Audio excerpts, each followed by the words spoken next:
거기서 빌립보에 이르니 이는 마게도냐 지방의 첫 성이요 또 로마의 식민지라. 이 성에서 수일을 유하다가 안식일에 우리가 기도할 것이 있을까 하여 문밖 강가에 나가 거기 앉아서 모인 여자들에게 말하는데, 두아디라 시에 있는 자색 옷감 장사로서 하나님을 섬기는 루디아라 하는 한 여자가 말을 듣고 있을 때 주께서 그 마음을 열어 바울의 말을 따르게 하신지라.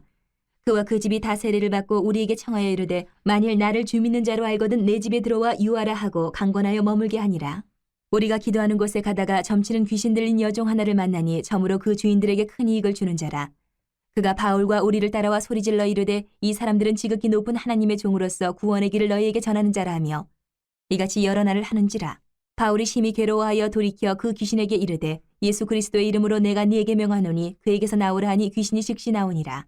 여종의 주인들은 자기 수익의 소망이 끊어진 것을 보고 바울과 실라를 붙잡아 장터로 관리들에게 끌어갔다가 상관들 앞에 데리고 가서 말하되 이 사람들이 유대인인데 우리 성을 심히 요란하게 하여 로마 사람인 우리가 받지도 못하고 행하지도 못할 풍속을 전한다 하거늘 무리가 일제히 일어나 고발하니 상관들이 옷을 찢어 벗기고 매로 치라 하여 많이 친 후에 옥에 가두고 간수에게 명하여 든든히 지키라 하니 그가 이러한 명령을 받아 그들을 깊은 옥에 가두고 그 발을 착고에 든든히 채웠더니 한밤중에 바울과 실라가 기도하고 하나님을 찬송하며 죄수들이 듣더라.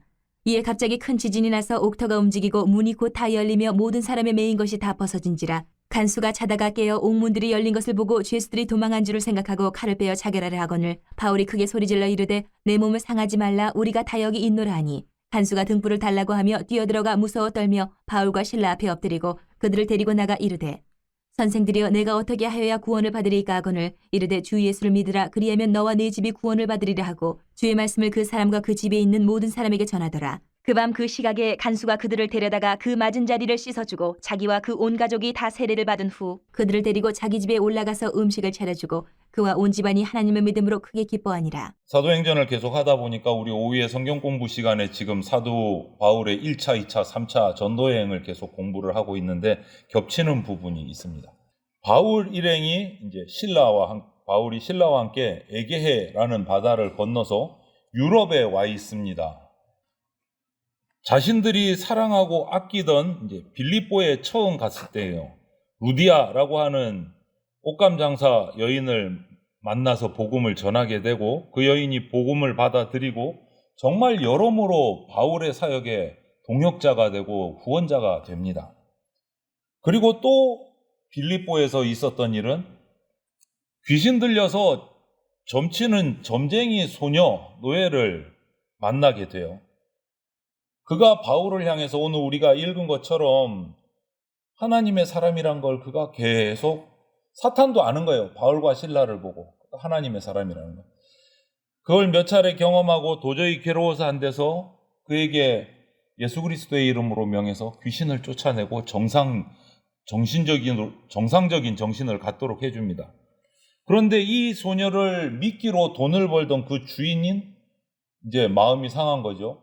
바울과 실라를 고발을 하고 감옥에 갇히게 만들어요. 빌립보 감옥에서 또 갇힌 것조차도 억울하게 갇혔지만 그 감옥에서 원망하지 않고 찬송하고 기도하다가 하나님께서 지진을 일으켜서 옥문을 다 열어주시는데도 도망가지 않고 있다가 그 간수를 복음 전하는 기회를 찾아내서 복음을 전합니다. 그것이 오늘 말씀이잖아요.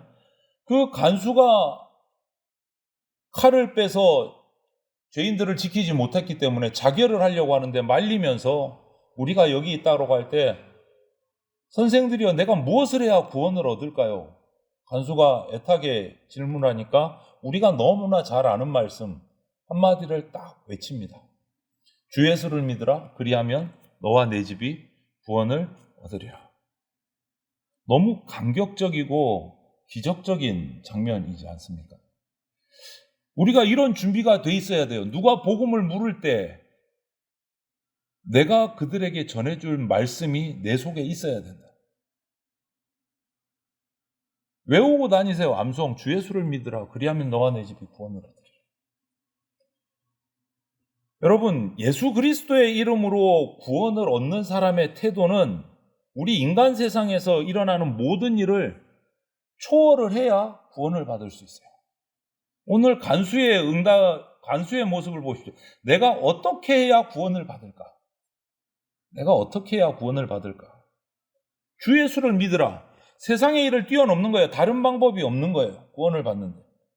여러분, 하나님 나라를 확신하는 사람의 태도는 세상의 것을 가지고 염려하지 않습니다. 초월을 했기 때문에. 걱정과 근심이 없다는 게 아니에요. 세상에 걱정과 근심은 있습니다. 우리가 육신을 가진 인간이기 때문에. 그런데 구원받은 자는 그것을 초월한다. 초월한다. 없는 게 아니고 초월한다. 그래서 예수님을 믿기로 결심한 사람은 누구나 이런 전도자의 사명을 가져야 됩니다. 사도 바울이 예수님 너무너무 잘 믿은 사도예요. 그에게 걱정이 없었습니까? 아니요. 근심이 없었습니까? 아니요. 박해가 없었습니까? 아니요. 더 심했습니다. 예수님을 만나지 않았을 때는 그런 걱정, 근심과 박해가 없었습니다. 예수님 믿고 나서 걱정과 근심과 박해가 늘어났어요. 오히려 더. 그런데 사도 바울은 그것을 초월합니다. 주 예수 그리스도를 믿으라. 그리하면 너와 내 집이 구원을 얻으리라. 여러분, 예수님을 믿기로 결정한 사람은 누구나 전도자의 사명이 있습니다. 전도자의 사명이 있습니다. 아무리 열정이 있어도 열정만 가지고는 안 돼요. 자격이 필요해요. 그 자격이 뭐냐? 자격이 되지 않으면 오히려 열정만 가지고 나가면 하나님의 영광을 가릴 수가 있습니다. 욕되게 할 수가 있어요. 왜 전도자의 자격이 필요해요? 그게 뭐냐? 오늘 사도 바울의 모습을 보면서 우리가 거기서 뽑아낼 수 있는 전도자의 자격은 정상적인 생활 태도를 가진 사람이에요. 좀 이상하죠, 여러분? 아니, 전도 복음 전하는 사람이 당연한 거죠. 이 말은 일상을 포기해서는 안 된다는 말이에요. 일상을 포기해서는. 내게 주어진 일상의 삶들을 충실하게 살아갑니다. 하지만 우선순위에서 하나님을 전하는 것이 먼저라는 거지, 모든 것을 다 내려놓고 올인하는 게 신앙생활이 아니다라는 거예요. 예전에 그 종말론주의자들, 다미성교회니 이런 사람들은 회사도 그만두고 가족들도 뿌리치고 자기 혼자 산속에 들어와가지고 예수님 다시 오시는 날 기다리고 앉아 있잖아요. 그거는 일상적인 삶의 태도가 아니다라는 거예요. 직장에서, 가정에서 성실한 모습으로 생활하면서 복음을 전해야 된다. 그리고 두 번째 전도자의 자격이라고 할 수 있는 것은 이 인생의 문제들을 깊게 관찰할 수 있는 영적인 소양이 있어야 됩니다. 그것은 말씀 훈련으로부터 올 수 있어요. 가질 수 있는 거예요. 영적으로 세상의 흐름을 바라볼 수 있는 능력을 우리가 갖춰가야 돼요. 그리고 또 한 가지는 예수님의 은혜를 체험하고 성령의 역사를 체험하고 순종하는 사람이어야 돼요. 인간의 능력, 인간의 지식을 가지고 복음을 전하는 게 아니다라는 거죠. 물론 이런 지식이나 경험, 능력이 구원받는 조건은 아닙니다. 구원은 예수 그리스도를 믿음으로 받습니다. 믿음으로. 하지만 우리가 복음을 전하는 전도자라 함은 지도력이 필요해요. 아직 불신자들 앞에 설 때 저와 여러분들은 지도자예요. 리더예요. 복음을 전하는 사명자예요. 그래서 이런 자격이 필요하다. 여러분, 우리가 복음서를 읽어가면 그 가운데 예수님께서 얼마나 예리하게 우리 인간들, 우리를 관찰하고 계시는가를 발견하게 됩니다. 전도의 대상은 구별이 없어요. 예수님이 전하실 때 보면 계급이, 그 당시에 신분이 어떠했든지, 재물이 많든지 적든지, 지식을 많이 공부한 사람이든지 아니든 그거 구별 없어요. 누구라도 어떤 죄를 지었어도 복음을 받고 믿을 자격이 있습니다. 그래서 뭐라고 말씀하십니까? 수고하고 무거운 짐진 자들아 다 내게로 오라. 이렇게 말씀하세요. 다 내게로 오라. 두 가지 뜻이 있어요. 누구에게나, 전도자 입장에서, 우리 입장에서 보면 상대방 가리지 말고 누구에게나 복음 전하라 라는 명령이고, 이 말씀의 뜻은 또 하나는 하나님의 은혜는 정말 갈망하는 사람에게 들어간다, 주어진다. 수고하고 무거운 짐진 자에게 들어간다라는. 누구에게나 우리는 전도합니다. 그리스도인이기 때문에 저와 여러분들은 복음 전도의 사명이 있어요. 사도 바울처럼 열정을 가지고 말씀을 연구하면서 복음을 전해야 될 사명이 저에게, 여러분들에게 있습니다. 그리고 우리는 누구에게나 그 복음을 말해야 돼요. 누구에게나. 그것까지가 저와 여러분들이 해야 될 사명입니다.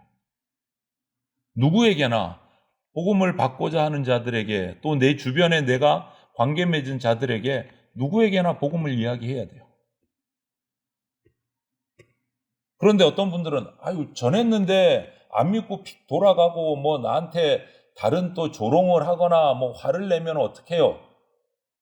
반응이 무서워서, 거절하는 게 무서워서 거절당할까 봐 복음을 전하지 못한다는 분들도 종종 계세요. 그거는 우리가 내려놔야 돼요. 그 사람이 복음을 받고 안 받고는 우리의 능력이 아니에요. 우리가 받은 사명은 복음을 전하는 것까지. 복음을 전하는 것까지. 내가 받은 복음이, 내가 만난 예수님이 이런 분이야. 나는 그래서 좋아. 이것까지 전하는 것이 우리가 할 일이에요. 그 다음 그 전해진 복음을 받는 거냐 안 받는 거냐는 그 사람에게 선택의 문제예요. 받든지 안 받든지 우리는 전해야 돼요. 구분 없이. 그것을 받고 안 받고는 그 말씀을 받은 사람이 자신의 마음을 열느냐 열지 않느냐 그 사람의 선택이에요. 우리는 그 거절을 두려워해서는 안 됩니다. 거절을 두려워해서 전하지 않으면 받을 영혼도 받지 못하는 경우가 생기는 거예요. 누가 받을지 우리는 몰라요. 그 영혼이 택한 영혼이라면 때가 됐을 때 받아요, 복음을. 그때가 언제인지 우리는 아무도 몰라요. 그래서 전하는 겁니다. 그냥 전하는 겁니다. 거기까지가 우리니까, 우리가 할 사명이니까. 예수님께서 씨 뿌리는 비유로 이 마음의 형태들을 잘 말씀해 주셨잖아요, 우리에게. 똑같은 씨를 뿌렸는데도 30배, 60배, 100배의 열매를 맺는 좋은 땅, 옥토가 있는 반면에 똑같은 씨를 뿌렸는데 말라버리는, 죽어버리는 가시덤불과 같은 마음밭도 있다. 그거는 씨 뿌리는 사람의 능력에 달려있지 않아요.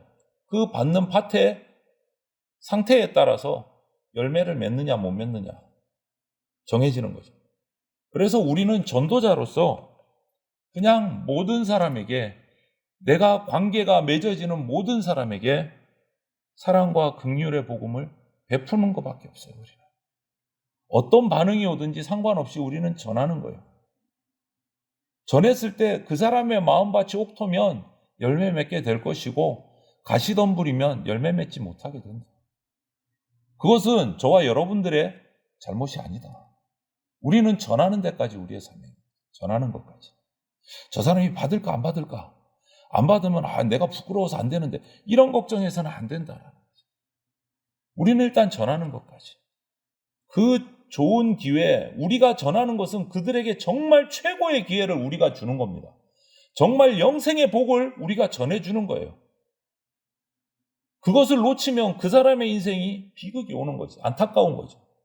우리는 전하는 거예요. 복을 뿌려야 돼요. 참된 하나님의 사랑을 체험만 하면 누구든지 믿습니다.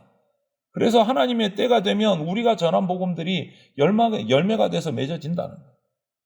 그래서 우리는 누구든지 내가 접할 수만 있는 사람이라면 복음으로 그들의 마음의 문을 두드려야 됩니다.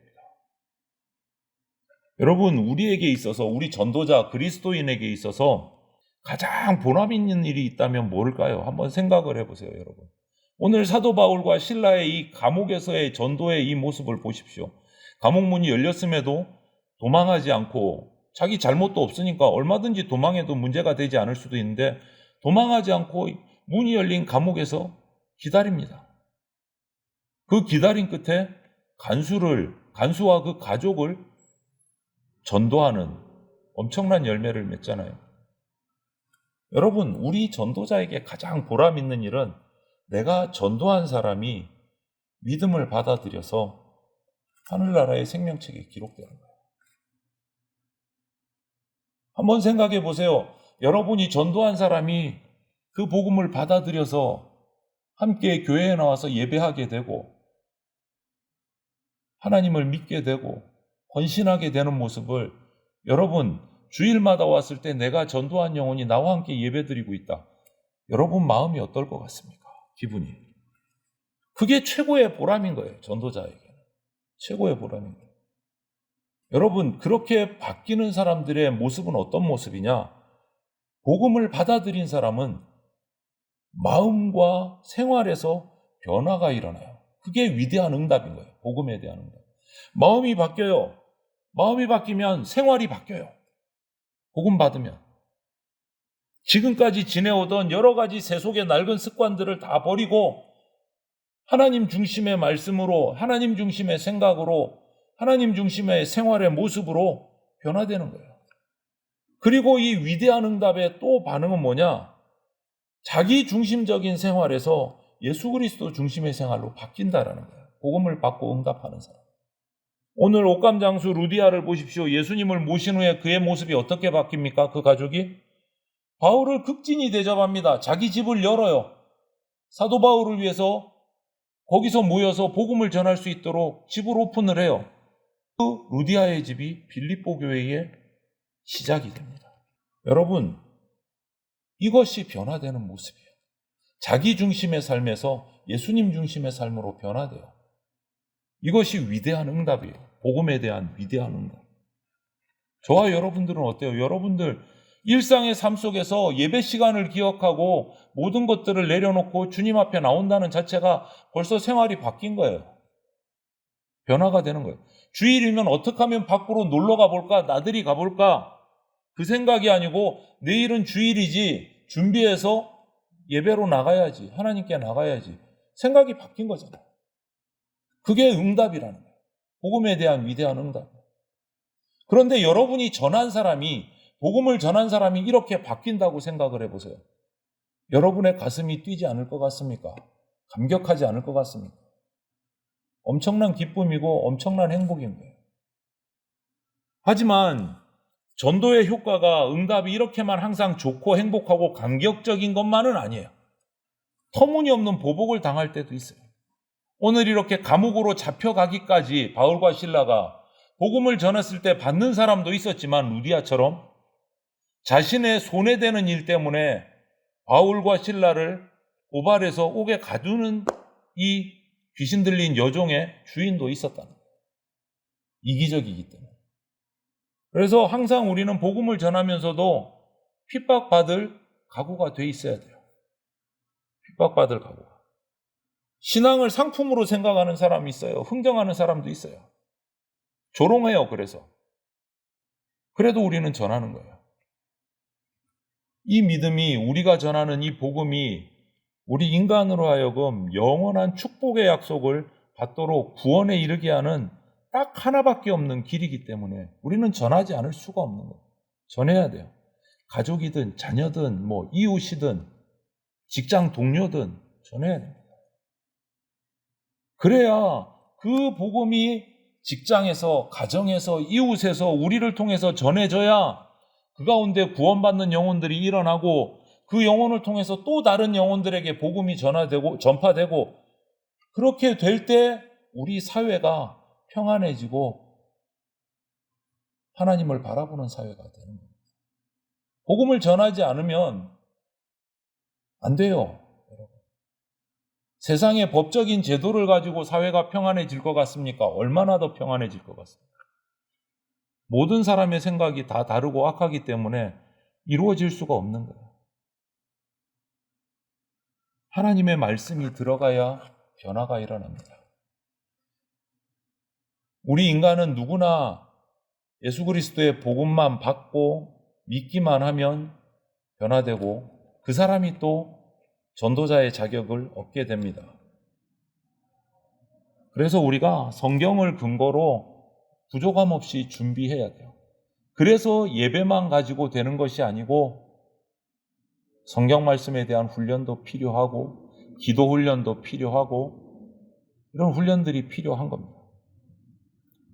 예수님께서는 우리의 허물을 한 몸에 자신의 몸에 지고 십자가를 지셨어요. 우리가 예수 그리스도의 진짜 제자라면 예배에 만족해서는 안 돼요. 예배는 기본입니다. 기본. 영적 생활에 충실해야 되고 당연히 예배 드려야 되고 복음을 전하는 일에 전심을 다해야 됩니다. 사도 바울은 교회를 개척해서 세운 것으로 끝나지 않고 또다시 돌아봅니다.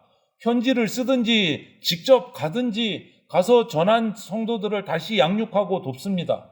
그리고 두란노서원 성경학교를 세워서 또 지도자들을 계속 양성해내요. 훈련시켜서. 왜 그럽니까? 복음 받고 자기가 잘하면 됐지. 뭘 또 찾아가서 또 훈련시키고 그 중에서 또 제자들을 세워서 지도자를 세워서 훈련시키고 또 훈련시킵니까? 왜 그래요? 진정한 제자로 세워지는데 필요한 과정이기 때문에. 그리고 그들이 복음을 전할 수 있는 능력을 가져야 되니까. 그래야 복음을 전할 때 응답이 오고 그 응답을 통해서 또 우리가 전한 위대한 복음이 더 멀리 퍼져가니까. 그것이 예수님의 마지막 우리에게 주신 유언과도 같은 사명이니까. 온 유대와 사마리아와 예루살렘과 땅끝까지 가서 전하라. 제자 삼으라. 우리에게 주신 마지막 유언이잖아요. 사도 바울은 그것을 끝까지 평생을 달려간 거예요. 제자 삼기 위해서. 그냥 교회 세워놓고 전도해놓고 예배드리니까 됐어 하고 돌아선 게 아니다라는 거예요. 그들을 또 양육하고 세우고 훈련시킨 거예요. 여러분 바로 그때 우리 복음이 위대한 응답으로 나타나는 겁니다. 여러분 내가 믿은 걸로 우리 가족이 믿은 걸로 만족하지 마십시오. 내가 제자 돼야 되겠고 내가 훈련받아서 영적으로 한 단계 성장해야 되겠고 이런 선한 욕심이 있으셔야 돼요. 내 영적으로 한 단계 성장하기 위해서 훈련하셔야 됩니다. 방법을 찾으셔야 돼요. 그렇게 저와 여러분들이 먼저 예수 그리스도의 진정한 제자가 돼서 업그레이드가 되어야 땅끝까지 가서 제자 삼을 수 있는 겁니다. 그래서 오늘 이 사도 바울과 실라의 모습, 그들이 전도하기 위해서 어떤 상황에서도 기도하고 찬양하면서 준비되어 있는 모습, 또 그들의 전도에 반응하는 여러 사람들의 그 모습들을 보면서 긍정적으로 반응한 사람들의 그 행복한 모습들과 부정적으로 반응한 사람들로는 그 핍박의 모습들을 바라보면서 우리에게도 똑같이 적용된다. 하지만 두려워하지는 않는다. 하나님께서 길을 열어주시니까. 우리에게 주신 사명을 다하기 위해서 오늘 이 말씀들을 보면서 이 사도 바울과 실라의 모습을 보면서 우리도 진정한 제자로 땅끝까지 가서 제자 삼는 그러한 사역을 감당할 수 있도록 항상 기도하시고 말씀으로 준비되는 그러한 저와 여러분들이 다 되시기를 주님의 이름으로 축원을 드립니다. 아멘.